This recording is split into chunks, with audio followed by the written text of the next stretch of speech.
And welcome back, everybody. I'm Holden B. Huffman, And I'm Kendal Coffee.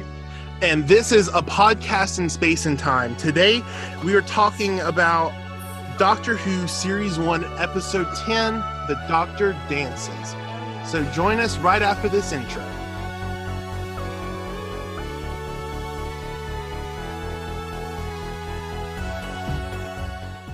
Mommy.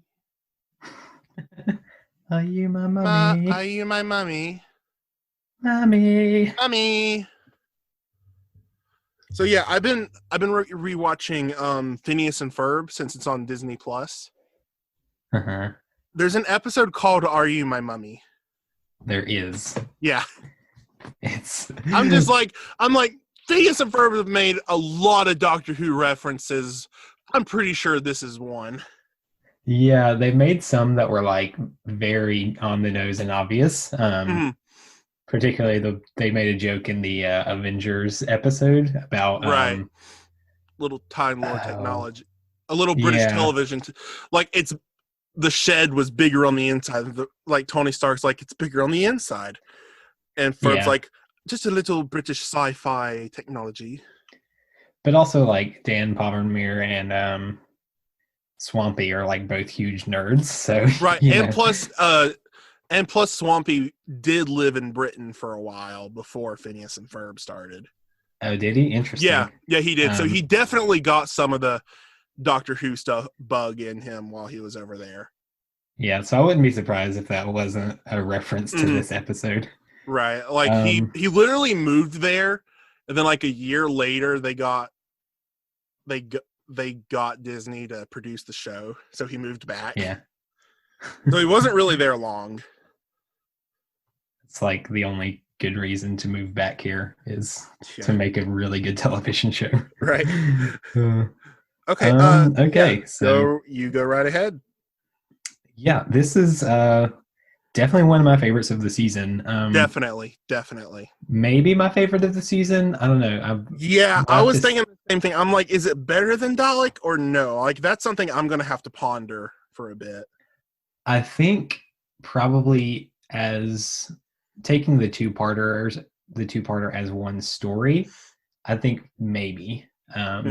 Because I definitely like this a little better as a whole story. I really like the way this one resolves. I think it's yeah, I don't know, probably my favorite, but Dalek is a very close contender for this season. Right. But yeah, very good episode. I didn't have a whole lot I didn't notes either. about It's it. just it's so good. I got so drawn into it. Yeah, and I think too, because this was a two-parter, a lot of my initial thoughts I kind of wrote down in the first episode. So there wasn't a whole lot in this one that like I could really add. Except for the ending. Yeah, for sure. I definitely thought I guess like starting at the beginning, I thought the resolution to the cliffhanger was really good. It was great. The doctor basically just being like, "Go to your room." I'm very cross with you. Go to your room. Yeah, and this is something we talked about with Aliens of London, yeah. and World War III. Right, how there was almost like an anticlimactic quality to the resolution to that cliffhanger, but I don't know. This one, it is anticlimactic, but it really worked. It does. It really does. Because it was very clever, and you could tell it was something the doctor wasn't sure it was going to work, which I thought was fun. He even said, he's like, I'm so glad that worked. Yeah, those would have been terrible last words. Yeah. Yeah, so I thought that was really fun. And some great moments of tension in this episode. There's the moment where they're in the room where the doctor was examining the kid, and all the drawings are on the wall, and the tape player is going. Yeah, I wrote down poor kid, like just. Ugh. Yeah, I really did. I feel for the kid, although I think I guess later in, maybe not initially, but I know later on, like the doctor kind of commented that there isn't really much of him left. Like by the end, he was almost not really human anymore. But he still had that humanity to him, enough for Nancy to like be able to like pull him back to who he was. Well, it wasn't even really that. It was the nanogenes that did it. It wasn't him. Because it was the nanogenes. It was like, oh, this is the mother. This is how they're supposed to look. Yeah. And so it really wasn't Jamie. I guess that's true. But even so, their whole story was very sad, and I'm really glad that it turned out the way it did. I thought it was a very Doctor Who ending, I feel like. Yeah. Just like you really wouldn't see something like that in another show, like, you know, right. with the nanobots and like the twist of Nancy being the mother. I thought was interesting. Yeah. And you definitely had the pieces there before, but I don't really quite put it together until the Doctor does. Which I thought the Doctor was a little slow on the uptake there as well, though. Yeah. I thought he would have figured that out sooner. Well, like we do know this is a new Doctor. He's not been the Doctor for very long. Yeah, so he's still kind of getting into it, getting used to being around people again too. Right. Yeah, I really like enjoyed Nancy's story though, and I felt for her as a character. I thought she was very well written, and the actress is really good. I wrote down Nancy confronting Jamie, like her breakdown of like revealing she's actually the mother. Just like it gets me every time. I tear up every time I watch that scene. Yeah, and I mean, like, Florence Hoth is the actress's name, by the way. Yeah, especially, you know, her living in that time. I can totally understand why she would want to keep that a secret. You know, you know, for a woman her age, unmarried at the time, that would have been a huge, like, a huge shameful thing. Like now that it's more of a common thing, and like there's better ways to deal with it, in like childcare and everything. There's people are a lot more understanding these days, but for 1941, definitely not. Yeah, and yeah, I really felt for her story. But I did. I don't know. It's just a very good resolution to the episode, and I appreciated that. I appreciated that everyone lived, because Justice once rose. Everybody lives. That's not something Doctor Who does like very often. No, not at all. Even down to I love the very end with Jack in his ship, and he's thinking he's going to die. And then the camera pans back, and you have this great shot of it, like panning back into the TARDIS interior. Yep. Oh, that was so good. It was really good. It was one of those things that they could have done it with, like, you know, special effects and had the TARDIS like phasing in like they normally do. But the fact that they did all of that just like in camera was very good. It was very good. It was very good on the director's part for that. That was a very good directional and good editing. Yeah. Yeah, and I appreciate in a movie when they do things like that, they, you know, you could do it a different way. You could do it with a special effect. You could do it with, you know, like some kind of trickery, but you just do it like, you kind of just play it straight and do it with like camera tricks. Yeah. I think one example of this that's coming to mind is, it's not like super similar, but in The Last Jedi, when Rey and Kylo, like, you start to see their Force bond. Right. And there's really nothing to indicate what's happening except for just like how the shots are edited back and forth. Yeah, Ryan Johnson did a great job at that. Yeah, and I don't know who edited the movie, but yeah, whoever did the editing did a very good job as well. Right. Just like communicating so much with like very little, just a simple kind of shot, reverse shot, but the way the shots were lined up, the way they connected. And yeah, we see like a sort of similar thing here. Like just the way this one shot works tells you so much about what's happening without, and it made for a really nice surprise too, because like you think it's just like you think you're just zooming out through the ship interior, but then like you realize, oh, we're inside the TARDIS now. Hey, right.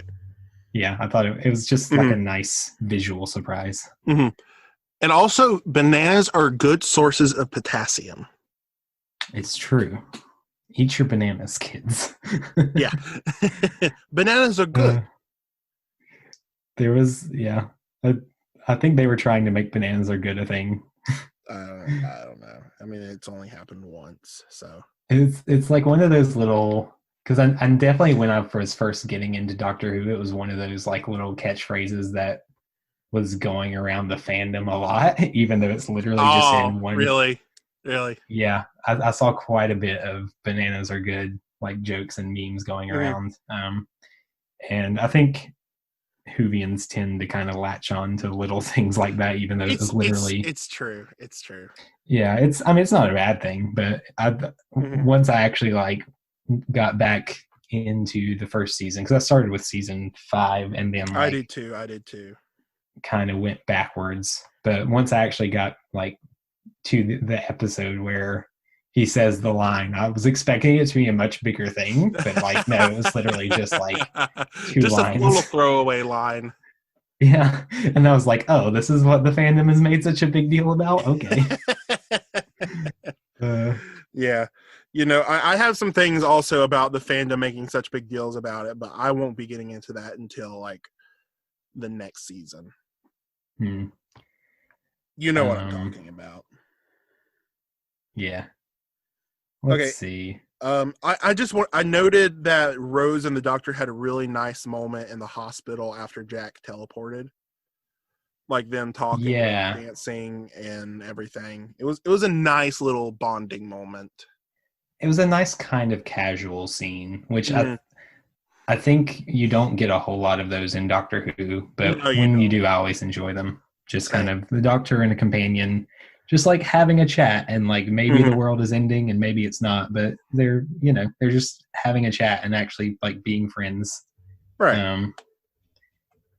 It's like a nice reminder that these people are friends and they like each other, And also just a great concept with the nanogenes. And like how everything, like we talked about in the last episode, like how everything is there and just like you could figure it out what's going to happen. Right. Like just everything is there. It's planned out. You could figure it out. And like the nanogenes, the small detail of the nanogenes, Nancy hinting towards Nancy being the mother because she's acting very motherly to all the other children. Right. Just really great moments and details like that. Yeah, they did a really good job of kind of setting all the puzzle pieces in place. And with like also with the little hint that Jack's ship was of the same like make as the ambulance. They were both part of the same right. Or from the same place, I guess is what I'm trying to say. Yeah, no, I understand. Let's see. I really enjoyed the Doctor like swapping Jack's gun for the banana. I thought that was very clever. Yeah, it was great. It was very doctory. I also enjoyed. I just enjoyed Jack. Yeah, Jack throughout this whole episode. I mean, Jack's always great, but I don't know. John Barrowman just like brings something really fun to the table. Yeah.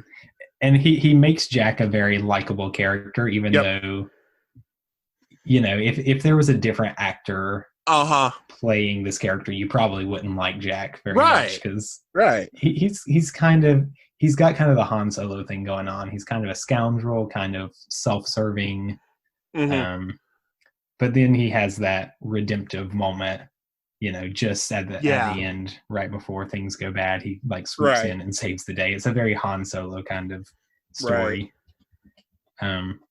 But like, John Barrowman's got the charisma to really pull it off. I mean, it's basically him anyway. Yeah, he's basically just playing himself. Yeah. Honestly, I don't even think they planned for it. I think he just wandered on set. He just kind of wandered on set. And like started doing his thing, and everybody was like, "Well, we'll just let this happen." Yeah.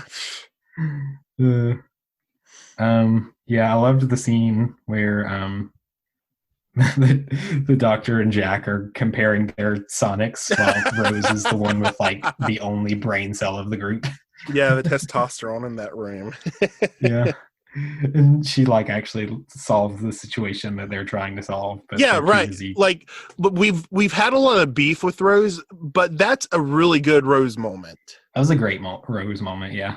Mm-hmm. She actually does something very useful. She figures something out that the Doctor or Captain Jack couldn't, because they were too busy comparing sizes. Yeah. Yeah, and Rose has like she really does have those moments, and I always enjoy when she does. But there are other things I have issues with Rose, but that's not one of them. I really do love when she has moments like that. Right, and we didn't really have a big moment of like, what about Mickey? Yeah, in this one. There's like a couple like, what about Mickey moments, but for the most part, they weren't like major enough to note like last time. Yeah. And plus, we've already noted a lot about that. I think we probably talked about that enough. Yeah.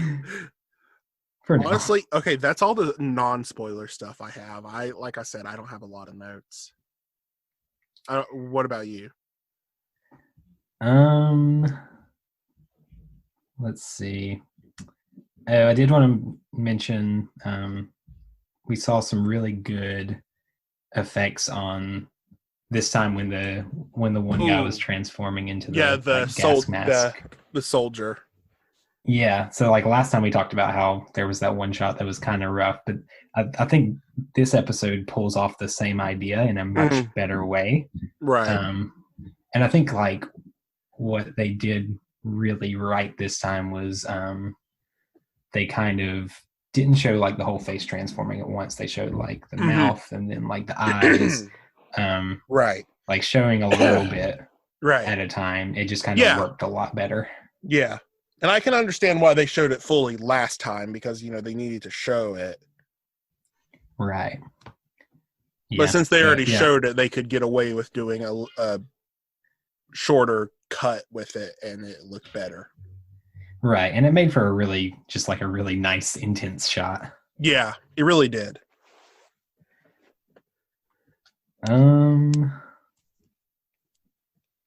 Yeah, that's all I've really got as far as non-spoilers go then. All right, let's get into spoiler territory. Spoiler warning. I can't believe Jack dies. I was gonna say the same thing. We were both thinking Jack. I mean, I wouldn't be surprised if he died. He dies he dies so much. He dies a lot. He's currently competing with Rory for most deaths. Right. Well, more like the Doctor now, because the Doctor can regenerate at unlimited times, apparently. Apparently, because the Doctor was actually the first Time Lord, and the whole thing about 13 regenerations wasn't true, and we had all that. The whole episode of the Time of the Doctor is worthless now. The Time of the Doctor means nothing because it's not true anymore. Right. Anyway, let's not talk. Look, we got back on the Timeless Children again. Look at us. Okay, Jack mentioning Pompeii. Was he around when David Tennant and Donna were there? Because he said he's used it before. Yeah, I thought that was an interesting. Like, obviously, I don't think the writers like had the Right. fires of Pompeii in mind at the time, but Right. I thought that was an interesting, um, interesting little Yeah. line Just think, in hindsight, I Jack guess. was around where Jack was around two doctors. I mean, Jack's probably been around all the doctors. I mean, he's like a river in that way. He just pops through space and time to flirt with the doctor. And like he knows he can't tell the previous incarnations who he is, so he's just like, hey. I'm Captain James Darkness. How are you? Oh Nice to meet gosh, you. imagine him encountering William Hartnell's doctor. Oh, Hartnell's doctor would shut him down right away. Oh yeah, totally. Young man, that is not proper. Okay. Okay. The major sport. Okay. Look, I only have one more note. Everybody lives, Rose. Just this once. Everybody lives. Doctor Who stayed true to that promise. Yeah. I'm like, you could Just this argue. once. You could argue with the 50th anniversary, but Time Lords did die, and they did destroy it did destroy the Daleks in the process. So yeah. But it's just a nice moment of like implications of like he's used to death and blood and everything. He's grown so used to it that like he's ready for another chance of just everyone living, not losing anyone else. Yeah, and I think the Doctor really needed that, especially like coming off the Time War so recently, and Right. Even just like the last, or just the stuff that's happened this season. All the women catching on fire for him, and we've had two so far. We've had two so far. But just like all these people dying for him, it was nice for him to get to like for once save everyone. Right. Which like in a way it wasn't even the Doctor that saved everyone. It was Nancy that saved everyone, which I thought was nice too. She saved everyone and didn't catch on fire for it.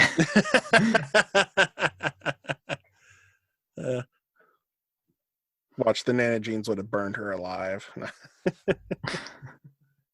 I mean, if just like judging by the pattern, I wouldn't have been surprised. Oh gosh. You have anything else? That's all I really had. Wow, this is gonna be a short one. Yeah, I mean, a great episode, just like not a whole lot to talk about because, again, it is a part 2, and it's good because like it kind of gets you right into the action, and you don't really need the whole setup of a part 1 episode. So the whole episode, like, there's a lot of great moments, a lot of great scenes, but I don't know. There's just also, it just doesn't give you a whole lot of new stuff to talk about. But nothing wrong with that. It's just kind of the nature of how the episode went. Right. I totally get you. I mean, since we're short on time, I mean, if you want to, we could discuss the Timeless Children some more. Listen, that's going to be like a very long conversation. I think that's going to need its own 2-parter. Oh yeah, definitely. We could talk about the rise of Skywalker. That's like a 5-parter for me. I can talk about the rise of Skywalker for like longer than the whole sequel trilogy went. Oh gosh. Okay, well, everyone, thank you for joining us this time, day, week, I don't know. But join us next time for Doctor Who Series 1, Episode 11, Boomtown.